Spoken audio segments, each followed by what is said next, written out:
우리 좌우에 계신 분들과 이렇게 인사 나누겠습니다. 은혜의 자리를 끝까지 지킵시다. 이렇게 인사하겠습니다. 은혜의 자리를 끝까지 지킵시다. 아멘. 오늘의 설교의 제목은 어느 때까지니까 라는 제목을 가지고요, 오늘 하나님의 말씀을 같이 나누도록 하겠습니다. 성도님들, 하나 질문을 드려보도록 하겠습니다. 우리 성도님들께서는 평소에 참는 것, 기다리는 것 좀 잘하시는 편이신가요? 혹시 인내심 하나는 정말 자신 있습니다 라고 하실 수 있는 분이 혹시나 계실까요? 보시기에 저는 참고 기다리는 것을 어떻게 잘할 것 같이 생겼나요? 아니면 못할 것 같이 생겼나요? 제가 보는 거와 같이 어떻게 보실지는 모르겠지만 저도 성격이 좀 급한 편입니다. 그러다 보니 급한 성격 때문에 어린 시절부터 제가 어머니께 많이 들어왔던 이야기가 동훈아 좀 진득해야 한다, 이런 얘기들을 정말 많이 듣고 살아왔습니다. 그런 성격이 급한 저에게도요, 조금 참고 기다릴 수 있는 시간이 주어지고 내가 이렇게 참고 기다리는 것을 잘할 수도 있구나 라는 생각이 드는 때가 저에게도 한 번쯤은 생기더라고요. 그때가 언제냐면 누군가의 가방을 들고 화장실 앞에 서 있는 제 모습을 보면서 나도 참고 기다릴 수 있는 존재구나 라는 것을 다시 한 번 더 생각해 보게 되었습니다. 우리 한국 사람들이 참거나 기다리기를 어려워하는 여러 가지 일들이 있다고 하는데요, 그 중에 한 가지가 지연되는 것을 우리 한국 사람들이 잘 못 참는다 합니다. 예를 들어서 갑자기 대중교통을 이용하는데 제 시간에 오지 않거나 지하철 같은 경우도 제 시간에 못 가고 지연되는 경우에 우리 한국 사람들이 잘 참지 못한다고 하고요. 더불어서 휴대폰을 사용할 때 우리 영상을 보다가도 갑자기 영상에 로딩이 걸리는 경우가 있습니다. 그러면 언제까는 이 로딩이 풀리겠지라고 기다리는 사람보다는 그 창을 닫고 다시 검색해서 들어가는 게 우리 한국 사람들의 모습이라고 합니다. 또 다른 한 가지가 있는데요, 그것은 엘리베이터와 연관이 되어져 있습니다. 엘리베이터를 탔는데 닫힘 버튼을 눌렀어요. 하지만 이것이 문이 바로 닫히지 않을 때, 그때야말로 우리 한국 사람들의 자신의 성격을 알 수 있는 시간이 되어진다라고 합니다. 사실 이 두 가지의 일은요, 몇 년을 기다리는 것도 아니라 고작 몇 초 또는 몇 분을 기다리는 것인데 참 기다리기가 어려운 것 같습니다. 그런데 성도 여러분, 우리의 삶에서 기도의 응답은 어떻습니까? 오늘 기도했다고 바로 응답되면 너무나도 좋겠지만 바로 응답을 받으시나요? 몇 초, 몇 분의 문제가 아니죠.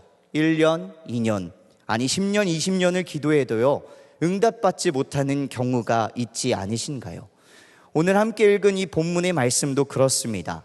다윗이 바로 인내심의 한계선에 서 있는 과정입니다. 시편 13편은 사울 왕에게 10년 넘게 쫓기면서 자신의 인내의 한계를 하나님께 토해내는 절규와 탄식의 기도입니다.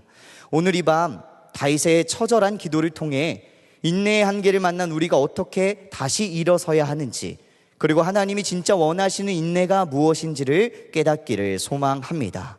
오늘 본문 말씀 1절과 2절 말씀을 우리 같이 함께 읽어보기를 원합니다. 1절과 2절 두 절의 말씀 같이 함께 읽습니다. 여호와여, 어느 때까지니까 나를 영원히 잊으시나이까? 주의 얼굴을 나에게서 어느 때까지 숨기시겠나이까? 나의 영혼이 번민하고 종일토록 마음에 근심하기를 어느 때까지 하오며 내 원수가 나를 치며 자랑하기를 어느 때까지 하리까? 아멘. 1절과 2절 말씀에 4번이나 등장하는 말이 있습니다. 4번이나 등장하는 말이 무슨 말인가요? 어느 때까지 라는 말이 4번이나 등장합니다. 현재 다윗은 하나님, 혹시 바쁘지 않으시면 언제쯤 알려주실 수 있어요?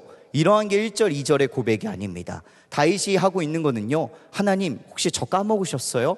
저 잊으셨나요? 저 언제까지 참고 기다려야 하죠? 이제는 말씀해 주시고 이제는 얼굴을 비춰주실 때가 되지 않았나요? 라는 절규와 탄식의 소리가 담겨져 있는 것이 오늘 본문 1절과 2절의 말씀입니다. 성도 여러분, 이것이 핵심입니다. 성경적인 인내는요, 침묵이 아니라 하나님께 더 시끄럽게 소리치는 것이 우리가 지키고 우리가 해야 될 인내임을 믿습니다. 우리는 기도를 너무 예의 바르게 할 때가 너무나도 많습니다. 예를 들어서 속이 다 썩어 문드러져서 이 고통 조금이나마 덜기 위하여 하나님 저 힘들어요, 죽겠습니다 라고 이렇게 말하고 싶은데, 막상 우리가 기도의 자리를 사모하고 기도의 자리에 놓이게 되면 우리는 무릎 꿇고 어떻게 기도합니까? 전능하시고 온 세상을 창조하시고 유일한 구원자이신 하나님 아버지, 우리 이렇게 기도하지 않으신가요? 또는 만물의 창조주여, 우리를 위해 세상의 아들 예수 그리스도를 보내주시고 그 십자가를 지신 후 부활하셔서 우리의 구원을 선물해 주신 우리 주 예수 하나님, 이러한 거룩한 수식어를 우리는 너무나도 붙들고 붙인다라는 것이죠.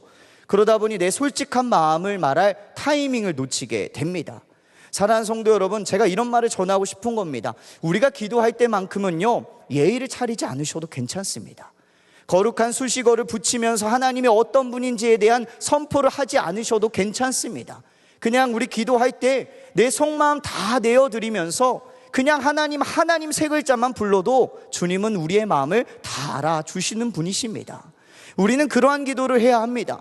어떠한 기도의 포장을 더 붙여서 더 멋지고 화려한 수식어를 붙여서 우리 하나님을 더 높이는 것도 소중하고 중요할 때도 있겠지만, 내가 더 솔직하고 내 마음을 더 토로할 수 있는 것, 그것이 우리가 드려야 될 기도인 줄을 믿으시기를 소망합니다. 욥을 생각해 봅시다. 욥은 우리와 비교할 수도 없는 고난을 당했고 앞날 또한 보이지 않았습니다. 그때 욥의 친구들이 와서 뭐라고 얘기합니까? 너가 무슨 죄를 지었으니 이런 일이 있겠지, 회개해, 그리고 잠잠히 하나님을 기다리라고 정죄하듯 말하지요. 하지만 욥은 그렇게 하지 않았어요. 하나님을 향해 자기의 억울함과 고통을 다 쏟아낸 자가 욥이었습니다. 욥기 13장 15절 말씀에 이런 말씀 기록되어져 있어요. 우리 화면을 통해서 같이 함께 읽어보도록 하겠습니다. 그가 나를 죽이시리니 내가 희망이 없노라. 그러나 그의 앞에서 내 행위를 아뢰리라. 아멘. 이 말씀의 뜻이 무엇인가요? 하나님이 나를 죽이신다 하셔서 나에게 희망이 보이지 않아도 나는 내 억울함과 사정을 하나님 앞에서만큼은 말하겠다라고 고백하고 있는 것입니다. 사랑하는 성도 여러분, 하나님은 우리의 거룩한 수식어를 듣고 싶어 하시는 분이 아니십니다. 하나님은 우리의 솔직한 마음을 듣고 싶어 하십니다. 이것이 인내의 시작인 줄을 믿습니다. 버티지 마시고 참지 마시고 하나님께 쏟아내십시오. 여러분의 억울함, 서운함, 심지어 의심까지도 하나님께 다 쏟아내시기를 바랍니다. 그 솔직한 토로가 바로 살아있는 인내의 기도인 줄을 믿습니다. 그러니까 다윗이요, 중요하게 생각하는 부분이 있고 자신이 염려하는 부분이 있어요. 우리 3절과 4절 말씀인데요, 우리 2절의 말씀도 함께 읽어보도록 하겠습니다. 함께 읽습니다. 여호와 내 하나님이여, 나를 생각하사 응답하시고 나의 눈을 밝히소서. 두렵건대 내가 사망의 잠을 잘까 하오며, 두렵건대 나의 원수가 이르기를 내가 그를 이겼다 할까 하오며, 내가 흔들릴 때에 나의 제적들이 기뻐할까 하나이다. 아멘. 이 고백을 통해서 지금 인내하고자 하나님께 부르짖는 것을 멈추지 않고자 다윗이 걱정하고 고민하고 있는 것이 담겨져 있습니다. 다윗이 무엇을 걱정하느냐? 하나님께서 응답하시지 않을까 봐 걱정하는 것이 아니라 3절 하반부에 뭐라고 나오냐면요, 내가 사망의 잠을 잘까 하오며 라는 걱정을 하고 있습니다. 이 말씀의 뜻이 무엇인가요? 내가 혹여나 하나님께 부르짖는 것을 멈추게 될까 봐 그것이 두려워서 그것을 향해 하나님께 고백하고 탄식하고 있는 것이죠. 성도 여러분, 사탄과 마귀가 언제 우리를 보고 기뻐하는 줄 아십니까? 우리가 병들었을 때, 우리가 또는 하나님 원치 않는 일 할 때도 좋아하겠죠. 하지만 가장 큰 이유 하나로 사탄은 우리의 모습을 보고 좋아합니다. 그것이 무엇이냐면 우리가 하나님께 침묵할 때예요.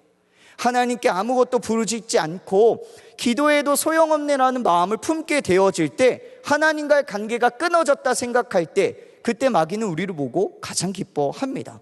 그래서 다윗은 고백하는 겁니다. 내가 기도하는 것이 멈추지 않기를 원합니다. 현실이 변하지 않아도 사랑으로 나를 보듬어 주시고 보살펴 주시는 하나님께 내가 시선을 놓치지 않기를 원합니다. 이것이 탄식의 인내요, 부르짖는 인내의 고백이라는 것이죠. 성도 여러분, 우리가 걱정해야 될 것은요, 하나님 내 기도 언제 응답해 주시겠지가 아니에요.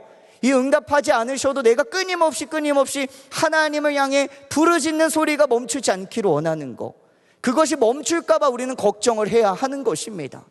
내가 하나님의 성전이요 몸된 교회인데 기도의 소리가 멈출까 봐, 말씀을 붙잡지 않는 나의 삶을 보게 될까 봐 그것을 걱정하고 그것을 놓고 우리가 더 하나님을 찾아야 되는 것이 이러한 제목이 되어야 한다라는 것이죠. 그래서 다윗은 고백하는 겁니다. 하나님, 내가 사망의 잠을 잘까 봐 두렵습니다. 내가 현실은 변하지 않아도 내 마음에 탄식이 있을지라도 이 변화를 원하는 것이 먼저가 아니라 내가 주님을 안 찾게 될까 봐, 내가 주님께 기도하지 않게 될까 봐 그것이 걱정되고 두렵습니다. 이런 고백이 다윗의 고백이었다라는 것이죠. 근데 이런 고백만 하는가요? 아니지요. 다윗은 하나의 돌파구를 찾게 됩니다. 그것이 5절 말씀이거든요. 우리 5절 말씀도 같이 한번 읽어보도록 하겠습니다. 함께 읽습니다. 나는 오직 주의 사랑을 의지하여 싸우니 나의 마음은 주의 기원을 기뻐하리이다. 아멘. 여기서 다윗이 찾게 된 비결 하나가 있어요. 내가 부르짖음을 멈추지 않을 수 있는 이유를 찾게 됩니다. 그게 현실이 아니라 나를 사랑하여 주시는 주의 사랑을 의지하니까 그게 되더라라는 거예요. 다윗은 현실은 변하지 않아도 변치 않는 하나님의 성품인 사랑을 내가 바라보니까요, 힘이 나고 다시 한 번 더 용기를 얻게 되어진다라는 것이에요.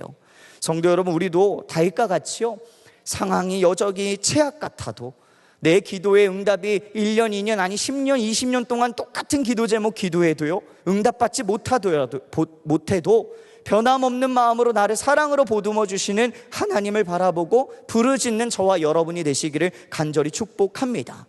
그러다 보니까 다윗의 삶이 변해요. 6절 말씀에 어떤 일들이 펼쳐지냐면요, 1절에 어느 때까지니까 라고 고백하던 모습이 6절에 와서는 하나님을 향한 찬양으로 변화되게 됩니다. 놀랍지 않습니까? 1절에서 어느 나를 영원히 잊으시나이까 라고 절규하던 다윗이 6절에서는 여호와를 찬송하리니 라고 고백하고 선포하고 있어요. 아직 사울의 칼은 여전히 자신을 겨누고 있고 현실은 바뀐 것이 없습니다. 그런데 무엇이 그를 어떻게 바뀌었을까요? 이것이 침묵하는 인내가 아니라 부르짖는 인내였기 때문에 이러한 모습이 세워질 수 있었던 것입니다. 성도 여러분, 흔히 인내를 이를 악물고 견디는 것이라 이야기를 합니다. 침묵하며 버티는 것을 인내라 말하지요. 하지만 다윗이 보여준 성경적 인내는 버티는 것이 아니라 붙잡는 것이었습니다. 하나님을 향해 소리치며 그분의 약속을 붙잡는 것, 그것이 다윗이 보여준 모습이었다라는 것이죠. 자신의 고통을 포장하지도 않았습니다. 어떠한 거룩한 수식어로도 포장하지 않았고 있는 그대로 하나님께 정직하게 쏟아냈습니다. 그리고 그 고백은 다시 한 번 더 자신을 하나님의 존재라는 것을 깨닫게 해주는 귀한 고백이 되었다라는 것이죠. 그러니 사랑하는 성도 여러분, 우리의 기도 멈추지 않으시기를 소망합니다. 부르짖음이야말로 여러분이 지금 마음으로 믿음으로 인내하고 있는 가장 강력한 증거입니다. 3절의 다윗처럼 사막의 잠에 빠지지 마십시오. 침묵하며 영적으로 잠들게 됩니다. 그리고 그 기도의 자리에서 주님의 사랑을 의지하는 결단이 세워지기를 원하고 고통을 끌어안고 주께 부르짖을 때 마침내 찬송으로 승리하는 저와 여러분이 되시기를 주님의 이름으로 축복합니다. 아멘. 우리 시간은 같이 함께 말씀 의지하면서 찬양의 시간으로 나아가도록 하겠습니다.